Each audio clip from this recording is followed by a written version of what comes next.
You're listening to the Talking Headways podcast network.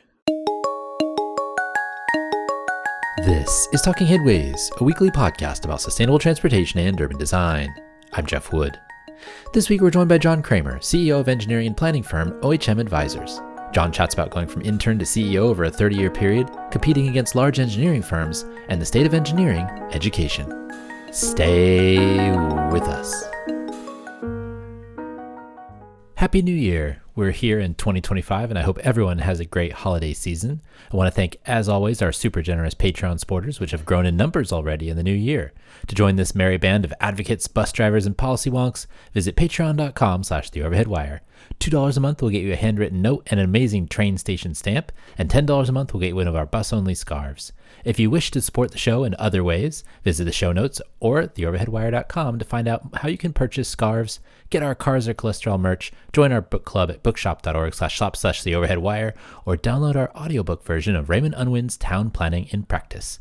And as always, you can find us wherever you find your podcasts and on most social platforms with the username @theoverheadwire, including Blue Sky, where we spend most of our time these days. Now let's jump to 2025 and listen in to this show. Jon Kramer, welcome to the Talking Headways podcast. Thank you, Jeff. Thanks for having me here. Yeah, thanks for being here. Good to see you. Before we get started, can you tell us a little bit about yourself?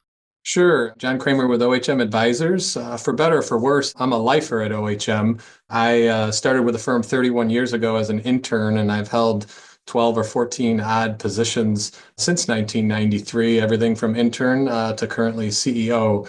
And that's been really neat for me to see the growth of the firm. I think we were 80 people way back then, and now we're about 750 people. And way back in 93, we had one office in Livonia, Michigan, and now we have 24, 25 offices across 6 states. So it's been really neat for me to see that growth, which has created opportunity not just for myself, but for our staff. And I'm feeling good and excited about the future. You're a tree. You were planted and you've grown, right? It's been a neat journey for me, for sure. Not a lot of folks stay in the same company for a long time these days. My dad was at Shell Oil for 32 years or so, which is a long time. And I just think it's really fascinating when, folks stick in the same place. I like to stay in the same place for the most part. I've only, worked at 2 jobs since I started working.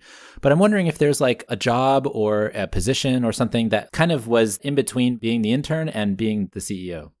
There definitely were a whole lot. I mean, to be with the same firm for 31 years is pretty rare anymore. And I have to be honest and say there were probably 5, 6 times in my career that I thought about leaving. But part of our strategic plan was to grow. And as we grew, we provided opportunity. And every time when I would get that itch to maybe think about leaving, suddenly there was opportunity. So for instance, my degree from University of Michigan was in environmental engineering. We didn't even have environmental engineering 30 years ago at OHM. Today, though, we have a group with 50 people in it that do just that. So that alone provides that kind of opportunity. But I took a different path with some of the growth that was available. I was able to manage clients. I enjoyed managing clients. And then I was able to run different operational groups. So every time I don't want to say got bored, but thought, I don't know if I want to do this for the rest of my career, because we kept growing, and because we kind of kept that pedal to the metal, different opportunities were provided to me that really kept me engaged and wanted me to stay here. And I think it's fair to say after 31 years, this is where I plan on riding my career out, no doubt. Yeah, I imagine so.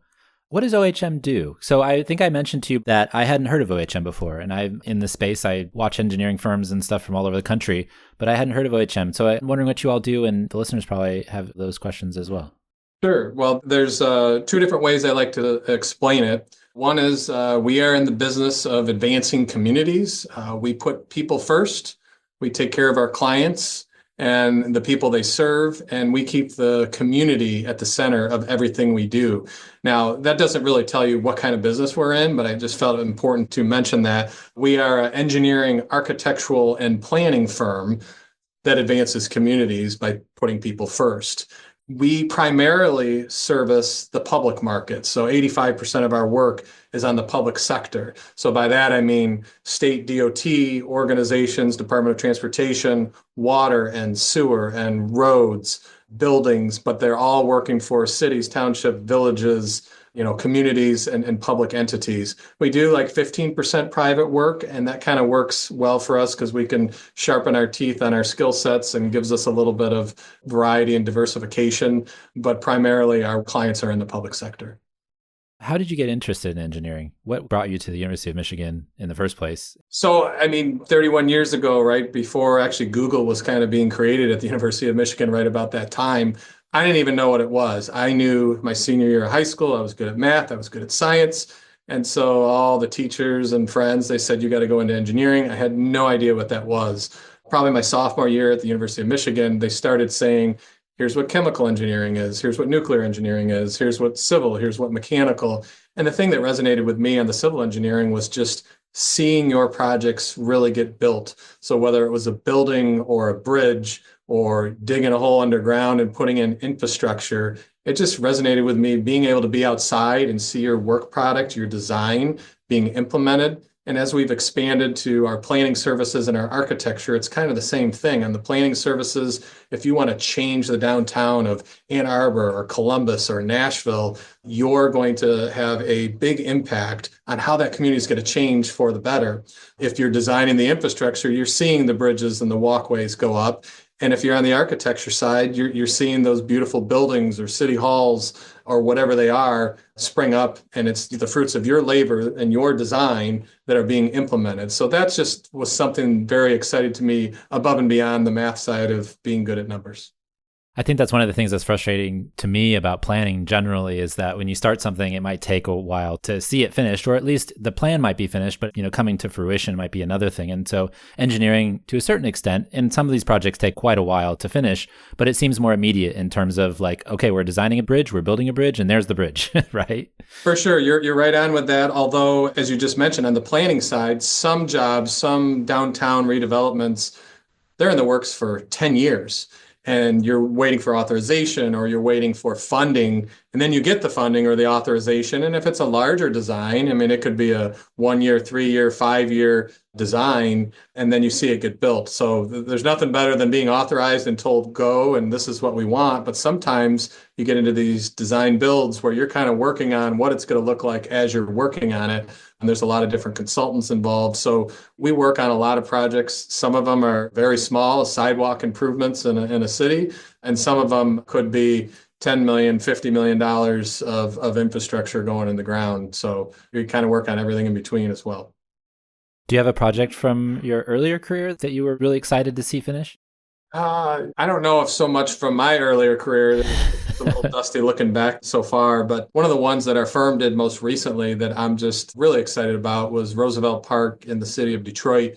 We worked for the city in that case. The old Michigan Central Depot rail station, which was 100 years old, which was decrepit, decaying, graffiti everywhere, broken windows. Ford Motor Company and others in the city put near $1 billion into that. But we got to really work on what's called the front porch, the Roosevelt Park there. We worked with all of the resident communities and asked them what they needed. And now you have all kinds of people going there on the weekends, hosting events. You'll see people taking selfies on the steps. The city is programming all kinds of events. M&M just held a concert there for the kickoff, opening the building. They got a lot of high-tech firms that are coming in, and just knowing that you're part of something like that that's bigger than just the community, that to me has just been thrilling. So I'll look at those versus a water main design I did 30 years ago or a sidewalk design I did 30 years ago. The things we're working on today to me are much more fulfilling and exciting. Do you ever just go to the park and just sit down on a bench and kind of see how folks are interacting with this space? For sure. And not as often as I would like. I probably get more opportunity if I'm actually on vacation with the family when I'm seeing somewhere else go on. But to your point, I think last year or earlier this year, I was in Roosevelt Park. I was prepping for an interview they were doing on site. And because I was there for that hour, I was able to see young school children. They're going by doing this. Other people are doing the selfies on the steps, like I said. And I could start to picture what could happen there. And then, as I mentioned, with M&M coming and doing a concert, it was like that kind of was the big time of now it's in, full motion here. So I can see all kinds of other events. And to have that versus what's been there the last 20 or 30 years, which was a decaying building, is pretty neat. And then I actually know people that used to work at our firm that started their own startups. They actually now have offices in that Michigan Central building. So pulling it all together has just been spectacular. Southeast Michigan seems pretty exciting right now. For sure. I mean, it had its heyday way back in the 30s and whatever else. And in general, the last 50 years, it's kind of been in decline, like a lot of the cities in this area. But something pretty neat, whether you look back at when Detroit filed for bankruptcy 10 or more years ago, something has really turned to where development is occurring. There's cranes in the sky, there's buildings, there's hotels, there's programming that's going on that, quite frankly, the last 40 years we hadn't seen, but the last 10 years, something's really changed. And I think that's a kudos to city leadership as well as the region. They finally took a look at it and said, where do we want to be looking 10, 20, 30 years out? And we're starting to implement some of those projects. So, yeah, what do you think it'll look like in 5, 10 years? I don't think you're Nostradamus, obviously, or a super prognosticator, but I'm interested in your thoughts. Yeah, I mean, I think you're starting to see more transportation options be infused into the area, whether that's the rapid transit, some of the rail talk. I mean, Detroit's one of the only regions where it's pretty hard. You got the University of Michigan in Ann Arbor, and why can't you just hop on a train conveniently and come right into the airport? I think you're going to start to see more and more things like that. There's already been an influx of younger generations moving downtown and living in the flats and having their space there. You're starting to see the Friday and Saturday evenings be a little bit more lively, where people are pushing strollers at midnight on a Friday or Saturday. So I think you're going to continue to see more of that, continue to see more people living downtown. And I think businesses coming in downtown. And obviously with the pandemic and people working remote, that changed a whole lot of things. But the momentum is still there. The businesses are still downtown. In the Detroit area, there's a building called the Renaissance Center, which has been there, I believe, since the 70s. And they now already have big plans for what they're going to do and how they're going to transform that in the riverfront to make it good for the next 50 years versus something that was designed 50 years ago. So I still see positive momentum all around. Kind of switching gears a little bit, I'm curious what you think about the state of engineering as a whole, also engineering education, because I feel like that's an interesting topic that's been coming up lately. We had Wes Marshall on the show recently to talk about his book, Killed by a Traffic Engineer, and there's some pretty heavy questions about education and how it pertains to safety on the roads and other things. So I'm curious about your thoughts about engineering as a whole and then education as a part of that. Sure. A whole lot packed into that. I think engineering as a whole, we have a lot of great institutions, universities here in our country that are doing and can do a great job at educating our students and our youth. One thing that is blatantly obvious is, there aren't as many people, not just going into engineering, there just aren't as many students that exist that are age 18 that are either going to graduate high school or go on to a university.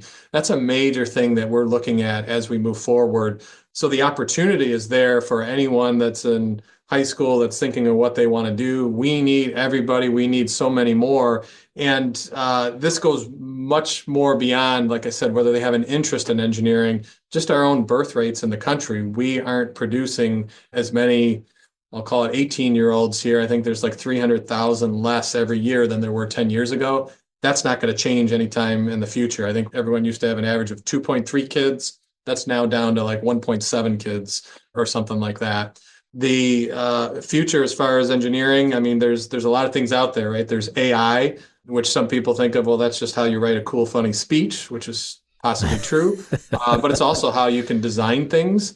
And I think it's very necessary and something we need to be very careful about how it gets utilized. But I think part of the solution is we're going to be able to use some of the AI to design things. The examples I'll use, if you were designing the Brooklyn Bridge or the Mackinac Bridge, 50, 100 years ago, that was a lot of calculations, a lot of paper, and a lot of people, and so many years just to do it.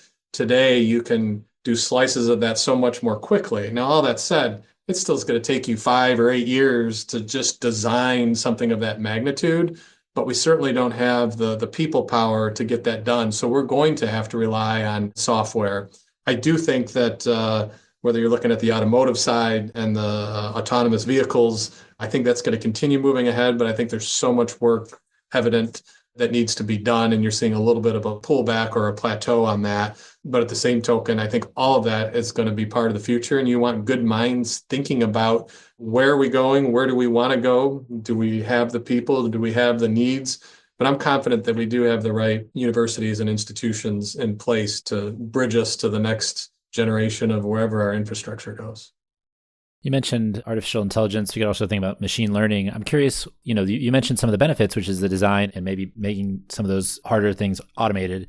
But I'm also curious about some of the pitfalls maybe that might befall us if we continue kind of going down a path of just kind of depending on it, like for silly Sure. speeches or whatever else you Yeah, I mentioned. think you still need people that are extremely educated in the field, whatever that field is, whether it's mechanical engineering, civil engineering, architecture, et cetera, because that's kind of the fail-safe for if you're doing something right. So if you think back to even things that are just as simple as the calculator, we all know that we can take a pencil and paper and figure out how to crank out the math. We also know that it's pretty easy with a calculator to do it. But if you never had the learning or the education, you may not be able to spot, hey, this is off by a factor of 100. So you don't want to rely on something. You still want to have the knowledge to do all your checks and your back checks.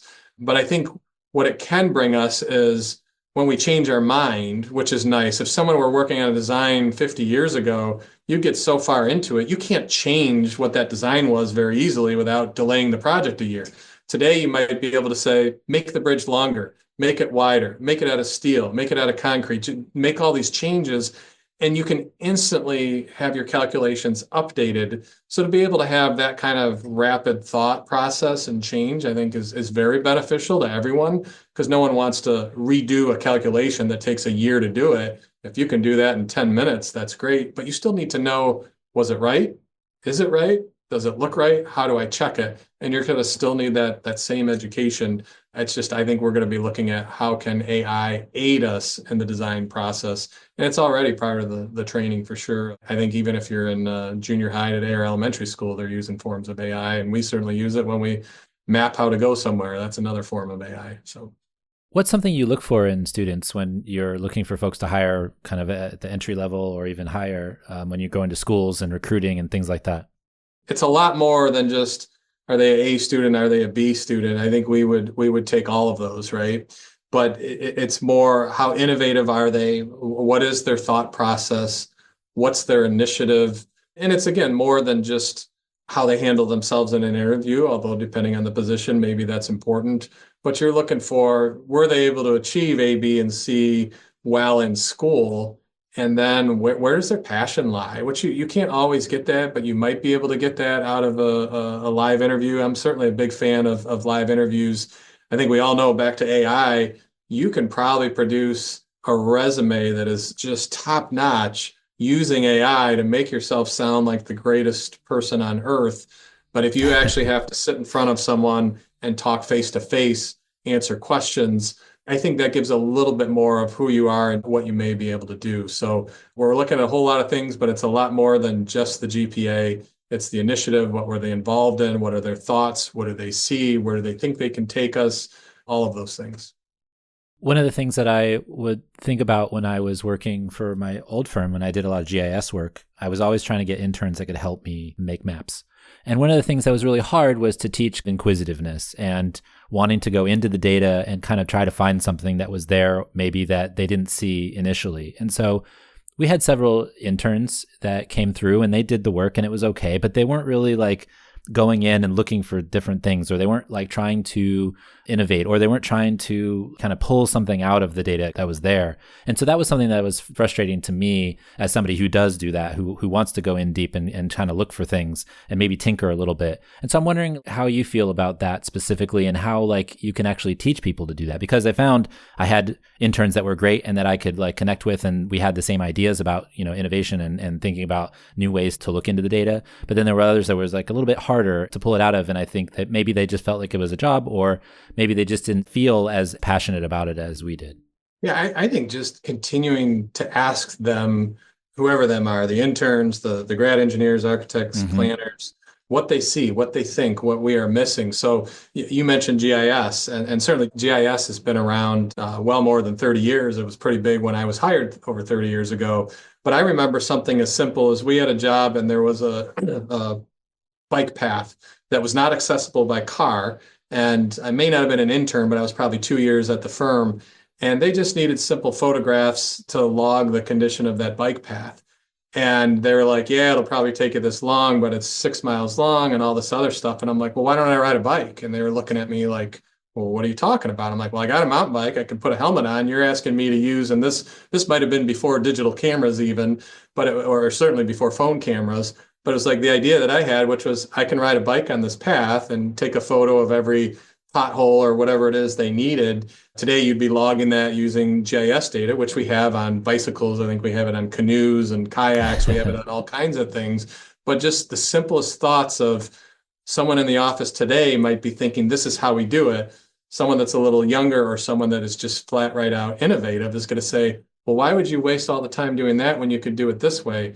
Ask for that feedback, involve them, engage them, and maybe you do it, maybe you don't do it. But I just think that's the way to go. So many better things have come because someone has a better idea how to do something safely and more efficiently. That gets into the question of like leadership and how that works in your position, but also like as you've kind of climbed the ladder as well, and like what that means for the folks under you. Because I know that for me, I've had a lot of bosses that I work for that were awesome and were great leaders and let me be flexible. And I mean, I wouldn't be here talking to you right now if it weren't for some of my bosses that I had before. And so, what's that part of it as well, it being a leader and trying to like nurture the younger folks to kind of give you their opinions like you were just talking about. Yeah, I think that's a great point, especially in my role. I mean, I will jokingly say if I think of my family members, they view me, oh, you're the president. You don't got to worry about anything. You're the quote boss of everyone. This morning we had a board of directors meeting, and what's very clear, especially as our organization continues to grow and scale to be a larger firm, oh, I do have a boss. I have 7 of them. It's our board of directors, and those people all have a lot of those skills. But not only that, one thing that we do that a lot of firms, a lot of progressive, strong firms do is we have what's called external board of directors. So these people aren't necessarily civil engineers or architects. They may not even live in the state, but these are people that bring different expertise to the table, things that we don't have. And certainly, although we talked in the beginning, I've been here 31 years. That's great. That's great for me and what I can bring, but I certainly can't bring an outside perspective to the table. So we have a board of directors that holds me accountable to whatever it is that the firm's looking to accomplish. And they're bringing other industry perspective, out of state perspective, non-operational thinking perspective. And I think that's important whether you're in the top role or whether you're in a junior role as an intern. I mean, every manager can learn from their interns. Another thing we do, we used to think, oh, when the interns go back to school, you just wave goodbye and you say thank you. But now we actually interview them because a lot of times maybe they're only here 3-4 months and we're hoping they come back next year, but they may be able to tell you something so much more valuable than all of our 10, 20, 30-year staff can just in their short 3 months. Like, well, why don't you have this? Why don't you have this? Why can't you do this? Some of it we may not be able to change, but some of it, it's like, oh my gosh, I never thought of that. This 21-year-old is thinking way beyond where we need to be. Do you have any examples of that? Well, I'll just use that idea itself. I think it was an intern that brought that up to us. Like, why don't you do an exit interview with us? And it was like, oh, well, yeah, I guess we could. I don't think I came up with that. So that might be the example. But they also point out things, and I'm not talking about how to design the next bridge or make a more efficient sanitary sewer or whatever it is. But sometimes they may look at customs the office has and just say, well, this is kind of silly. Well, why do you have this? Or that's really excluding, and you're going to have trouble, hiring people if you have these rules that you had in the 1970s, and we forget about it. So just getting that perspective is so valuable. Yeah. We just had an election, and administrations change from time to time. And I imagine that impacts your business in some ways for the positive and some ways for the negative. For sure. I mean, no doubt we have 750 employees. We're in 6 states. We have red states, we have blue states, we have red clients, we have blue clients. So that's one very important thing that we have to keep in mind is we are managing a group of people. They're all very different. They all have their own beliefs, and we have to respect that. The same with our clients. So we have to be prepared no matter which administration ends up winning an election. We have to be prepared to move forward the best way for our clients and the best way for our staff. So certainly we were looking at that well before the election, and now we're looking at what things are for the next year. And I think there'll be a lot of great things for the firm, and there may be some things that aren't as good. Certainly, I think for the firm, some of the tax policy and regulation issues are more of a positive or easy to navigate. But some things also can be complicated as far as changes that are made. I think one of the best things, regardless of what someone feels about the outcome of election, is at some point the certainty of this is where we are and how we're moving forward is very beneficial to our business, not just our business, but really any business. If you look at the September, October lead up to the election, there's so much uncertainty. Are we going this way? Are we going this way?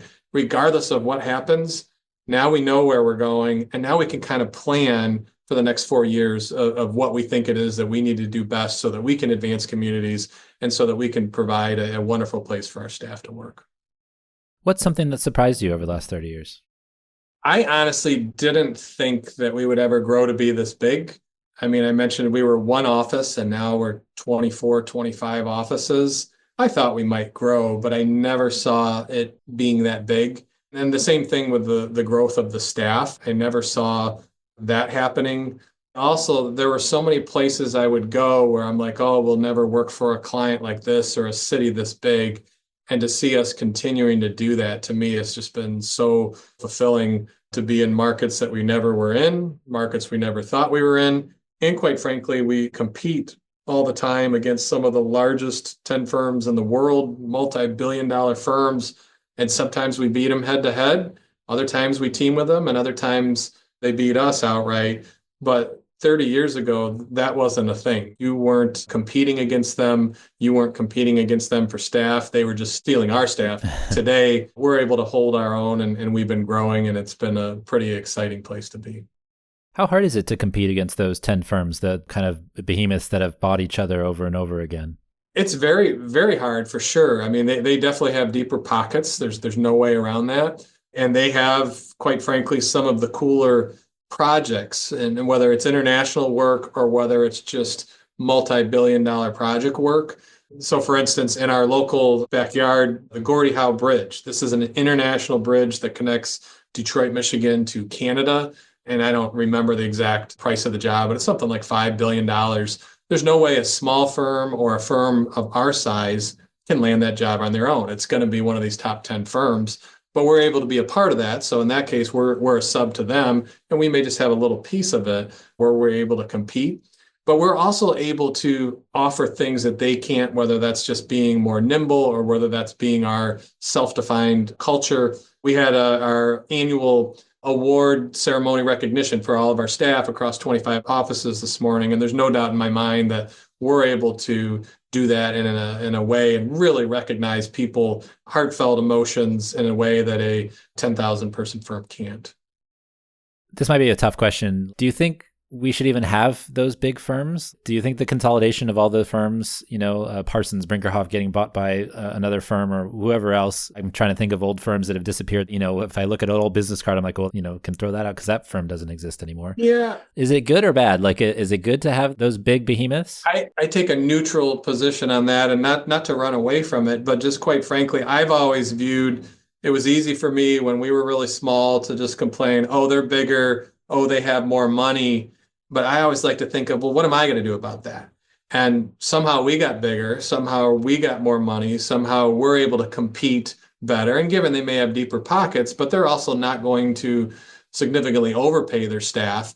But I view the cultures we have, maybe that's better. Is there a firm that's maybe too big? Maybe there is, maybe there isn't, but I feel like we can compete in a very meaningful, significant way against those large firms. The other thing that happens, and one of my college roommates was actually a result of some of that. Okay, so two large firms combine and now they're behemoth. What usually ends up happening is some of the significant staff from those firms that have been there 20 years or whatever they are, they all get together and they end up forming their own firm. And again, my college roommate formed a firm, 3 people left a big national firm, and today they're 450 people, 20 whatever years later. So to me, that's a huge success story, but that doesn't probably happen if his firm wasn't so big that he didn't feel like he had a say in its future and whatever else. And you continually see new firms being formed.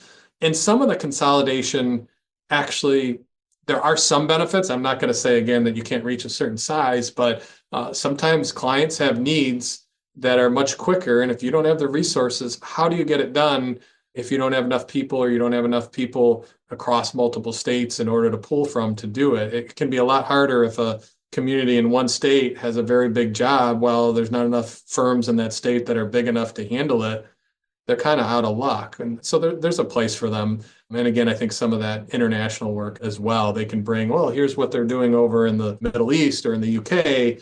You might want to consider that in the United States, whatever else. I think having that is healthy as long as nothing gets too out of balance. I don't think we're there today, but certainly I like to compete against them and we do our best. Yeah, I really appreciate your answer. I just wonder about like our cost containment issues and how much stuff costs, like a big transit project or California high-speed rail or whatever it may be. It just seems like some of the big firms, and I've talked to folks at some of these firms, and I ask them, well, why is it this expensive? And then they say, well, you have to ask our clients. But I'm wondering if it's kind of a feedback loop where it kind of continues and continues and continues. And so we get these more expensive road projects or we get these more expensive transit projects, and it makes it harder for us to build the infrastructure that we need because we have to spend more on individual projects than maybe we would otherwise. Yeah, I view, and again, I'm going to talk more from the design side, which obviously is what we do. Some of the larger firms do have construction arms, but when you look at any job, and we try to remind the clients of this, and I'm going to be very, very rough with what I talk about, but the design side of any job is 5 to 10% of the cost. So if you have a $1 million job, the design might be $50,000 or $100,000, where most of those costs for these big jobs that everyone's seeing has much more to do with materials and equipment. So the cost of iron, the cost of copper, the cost of concrete and cement and everything that goes into it. So when you hear that, hey, a few years ago, it cost $2 million to pave a mile of road, and today it's $5 million, the engineering fee might be the exact same, whether it was a large firm or a medium firm designing it. But when those material costs go up, or they need to buy $1 million paving equipment that paves the actual jobs, what was a $1 million piece of paving equipment now is $7 million. I think that 90% of what we're seeing in this cost escalation has to do with the materials and the equipment versus the people power and the brain power of the design. It did used to be that you got a percent of the design fee. A lot of that's gone away. If this year I said, I'll design that for 7%, so the $1 million job I designed for $70,000. If next year, because of materials, it costs $2 million, I don't necessarily get double the fee. I'll be lucky if I get 3% more than what I had. So I think that's a bigger part of why things cost what they cost. Certainly the price of oil affects things. If you're doing bituminous pavement, which is asphalt, there's an oil component. If oil is expensive, asphalt roads are going to cost more to pave, period. And if you're running heavy equipment and gas is expensive, those roads will cost more. It doesn't really change the design cost as much. It's interesting. There's been a lot of discussion on research papers and stuff that's come out lately about, the public capacity as well, public sector capacity, and how managing projects. And some of the places that don't have as much public sector capacity have higher costs because they can't bid it out, or and this is in more rural counties and things like that. But I think that's an interesting part of that as well that maybe could be explored more. Yeah, I would also say some of the ebb and flow of how the funding works. And I will fully admit, I'm so grateful and glad that Congress passed a number of laws the last 5 years with COVID, like the IIJA and others. But part of the issue is these were Band-Aids and they were very short-term fixes. So when you have a tremendous amount of money pumped into the system in a very short time frame, that does create a supply and demand back to the materials. And we know we had supply chain issues because of COVID that drove things. But those materials themselves, there was quite a push on that over the next 3 to 5 years.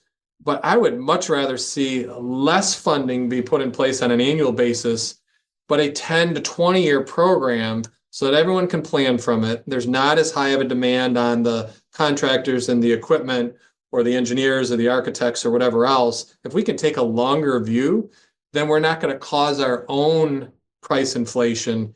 And we don't have to worry about, oh my gosh, in 4 years, there's a cliff. Because if you think of it another way, and we see this with individual states, when one state passes a bond, great, everyone's busy. Now their roads or whatever are more expensive. But then the cliff comes and there's no funding. And what do you think happens? Those contractors leave the state and then they move east, south, west, whichever way they need to go.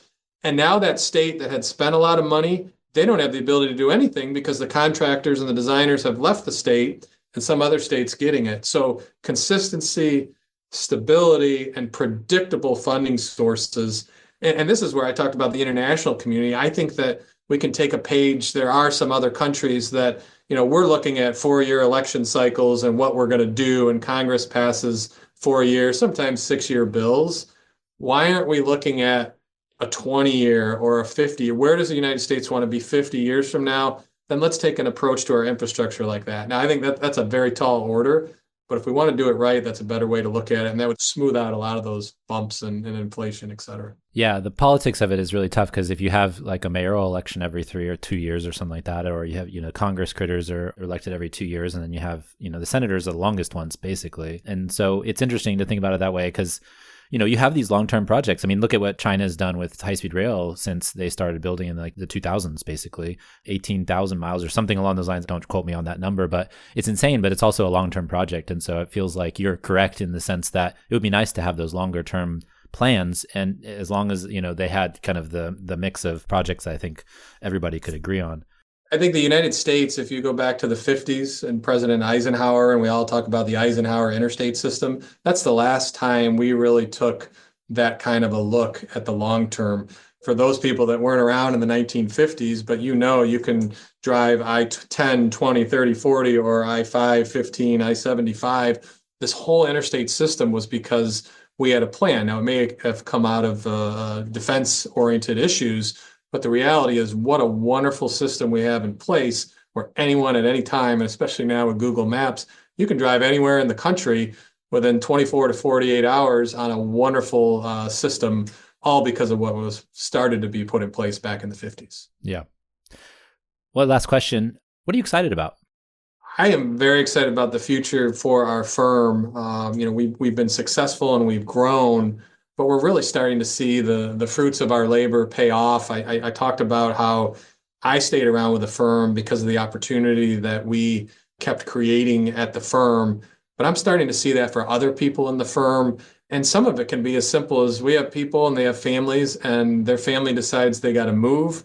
Well, now we have that opportunity for them to move to another location, or maybe we're getting into different business sectors that interest them more. We now have the opportunity to slide them into a different division or group to work on it. I think, though, that for me, back to our mission of advancing communities and putting people first, that's just something to me that's so important to my core. When I had a business mind growing up, I always knew it. And I'm like, well, I could run a McDonald's or something like that. And my dad would always say, yeah, but why do you want to do that? Forget about all the food additives or wherever else it was. Mm-hmm. But when I look at the true impact that we can have on our communities, our societies, and our people, just by doing good work and advising, that really energizes me. So I'm proud to be at our firm. Where can folks find you if you wish to be found, Jon? Well, I'm headquartered in our Livonia office here in Michigan. We have a website, OHM Advisors. I'm sure it's somewhere in there. I travel a lot to all of our other offices, currently in 6 states, but happy to strike up a conversation with anyone of this nature. Awesome. Well, Jon, thanks for joining us. We really appreciate your time. For sure. I appreciate you having me here, Jeff.